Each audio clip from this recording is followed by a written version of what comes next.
It's Monday, and you know what that means. Added time answering your questions that you kindly submitted for today's video. Let's get straight into it regarding Chelsea questions. Firstly, here from Fifi, who asks, what is your take on Pulisic's performance so far this season? Quite underwhelming. I think when you compare it to the high standards of Project Restart and following that and 1920, sort of what Pulisic was able to do, so exhilarating. He looked like Chelsea's best player, you know, head and shoulders above everyone else. The individual ability to change games for Chelsea, it was incredible, and you felt like this is a serious player that could potentially not get to the same level or do the same things as Eden Hazard, but, you know, really fill in terms of being a leader on the pitch creatively, can make something out of nothing. I think injuries have really halted him. He's had two going into this season. You know, he got injured in the FA Cup final, but then got re-injured, wasn't it? Like Burnley, I think it was, and it took him a while to get back into the team. I've been frustrated at times when Frank has fielded him on the right of a front three because I don't think that's where he thrives. I think on the left, cutting centrally, which is what he does naturally, is where he's best. I think we've seen glimpses of Pulisic of last season. I think of the game against Arsenal, which is a forgettable game, but I think he personally had a really good game that day. And it was a shame that he had so many other underperformers around him in his team. I think of the West Ham game, and there were certain moments on the break, exhilarating pace. So I think you saw that. I think you see his influence. I think the talent of this player, and given how young he is, I think he's got a long way to go. So I think once he finds his fitness once again, and I think he's starting to again match fitness, match sharpness. I think also a bit like a striker like Timo Werner. I think once he finds one goal, I think that may help him because he is a goal scoring winger, and I think that will absolutely help him get back into full form and confidence. Tyrese asks, do you think we found our plan B formation in the 4-4-2? No, I don't think it will be a plan B formation in the sense of Lampard using it in certain games like the 3-4-3, for instance. I don't think it's going to be elevated to that status. I think that formation, like on Saturday, is a emergency situation. You know, I think that Lampard desperately needed to find a winner against 10 men who were sitting very deep. You could afford to take off a central midfielder in Jorginho, who wasn't really offering a lot in attack. That's what I was saying in my review, that I felt that having Jorginho, Kovacic, having similar players, you needed to get another attacker in Tammy Abraham on the pitch, you know, Timo Werner as well. So it made a lot of sense in that situation. You know, Chelsea aren't going to be as dominant in games like that. You're not going to be up against teams defending that deep with 10 men for 45 minutes. For games against the likes of Leicester, and especially generally in the Premier League, Chelsea have struggled at times being exposed with not enough sort of intelligence or structure in midfield. I'd be really concerned if we started a game against, say, a top team with two in midfield. I think we'd be exposed even more. I also worry with the 4-4-2, you can become narrow if you don't have natural wingers. I think Chelsea really thrive off the width we have in this team at times, and I worry that going to a formation like that could maybe compromise some of that natural width. So that's why I don't think it's going to be a main formation. I think it's more a case that if we desperately are chasing a goal or need to find a winner like on Saturday, you'll see the 4-4-2. The guy Hillis asks, is it still possible to get top four? And if not, where do we go from there? Absolutely, it's still possible to get top four. You look at the points range, like how far we're away. You know, if we beat Leicester tomorrow night, that'd be a massive result for Chelsea going into the second half of the season. And on that point of the second half of the season, I think people forget that we're not even halfway in yet. You know, tomorrow against Leicester, the last team we've yet to play so far this season. And I think beyond that, there's still so long to go in this Premier League season. As we've seen already,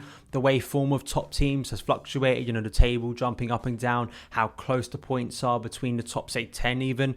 It's ridiculous. And I think a lot can change. And hopefully Chelsea have gone through their worst patch of the season now and can get stronger in the second half of the season. In the case of if we don't get top four, I think it's unlikely Frank Lampard's here next season, because as we've seen from the Chelsea board, they desperately want Champions League football because it's so key to the way we do transfers, so key to competing as a top club. I just can't see us having Lampard and feeling like it's regressed this season if we don't get Champions League football. Life's a Bitch asks, what's with some players, for example Jorginho, constantly just abandoning their position? Is it a personnel issue or Lampard just not being strict with players?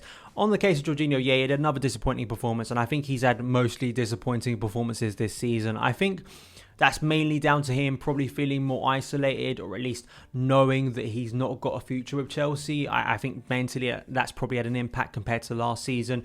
And I also feel that in a team that doesn't have the strict positional play that, say, Sarri's team did, I think a specialist player like Jorginho is not going to thrive. In terms of zones on the pitch, in terms of the way Sarri constructed his team and looks to construct sort of his possession from the regista, from the deep line midfielder, that's not the same, I don't think, with Frank Lampard's system. I think he lets a lot of sort of influence and sort of individual responsibility go to those attackers, which can be a negative sometimes for Chelsea, and I just don't think a specialist player like Jorginho fits. I think that players like Jorginho, I just don't think have ever really suited Lampard's system as we've seen it go over time. I think a more natural DM in that role, like say a Gilmour, could work. But even Kante struggled in that role as well. So you need someone who I think has a mix of good passing range but also mobility, which I think someone like Billy Gilmour or Declan Rice could provide a lot more than say N'Golo Kante and Jorginho, and could maybe fix the issue you're seeing consistently. George Brisley asks, what's our best midfield three?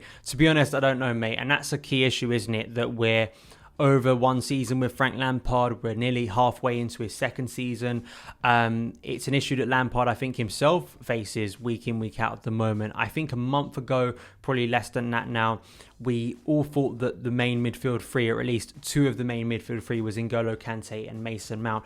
To me, I've said from the start of the season, I like Kante, Mount and Havertz. Unfortunately, we haven't really seen a ton of that this year, only in a couple of games. I think, Havertz's fitness issues, or at least getting COVID, really halted him, and Kante's issues recently. We know he's currently injured, so he's not going to be in a Leicester game. Gilmour could feature into this team. There's been calls to go back to a 4-2-3-1. Kovacic, Jorginho being in Premier League teams recently. It's really difficult, and that sort of muddles up things, I think, when you're bringing back players like Jorginho, who I just don't think has a long-term future, as I just said. So it's difficult. At the moment, I'd go Kante, Mount and Havertz when they're all fit, because I think that offers maybe a bit of balance, and I think long term, or at least this season, I think that could be our strongest sort of trio. I think it is a trio. I think that's the way in a 4-3-3 Chelsea should be moving. That's the best I've seen this season, but still I'm not entirely sure. I think many people will give you many different answers. Callum Jack asks, hello mate, keep up the good work bro, can you please explain the hate on Mason Mount? It seems other fans rate him, but only our fans, social media fans, can't stand him. Is it a fashion? Just look up the facts and stats, but more so with your eyes, because he's a great player. Sorry mate, don't want to be toxic, I just can't stand the hate for him. Same, and likewise, and this is something I've been stressing all season, but especially on a game like Saturday where he stars and scores the winner and is quite clearly Chelsea's best player. Stats and figures. A lot of the criticism I've seen of Mason is creatively. People have a go at him not being a creative player. The numbers just make you look silly when you make arguments like that, because it's just this season he's creatively one of Chelsea's best players, and as Lampard stressed again in his press conference today pre-Leicester, there's so much he does that maybe people don't really focus on, the energy Mason gives, and you can say that, you can sort of dismiss that and say that doesn't matter, but it does matter to this team, especially when Chelsea are not playing well. On Saturday, for me, there were so many moments where Mason sort of bailed us out, where we could have been hit on the counter. Jorginho and Kovacic weren't in the right places, but just generally, in terms of corner taking ability this season, Mason's been brilliant from there. That's why we scored so much from set pieces. You've got to look towards Mason Mount on that front. His passing range to progress the ball up the pitch, which I think we struggle with at times with players like Jorginho and Kovacic, which I think is an amazing part of Mason's game that's only got better this year in that number 8 role more consistently. And if he can score more goals as Lampard demands, I think it's going to bring him up to another level, really, in terms of that influence in the final third. I don't understand it. I don't think you need much more proof now in terms of Mason's quality. And as Lampard says, in regards to Mason Mount, the critics don't matter. And finally, Ngolo asks, why are Chelsea fans so entitled? Discuss. That's a pretty intriguing question.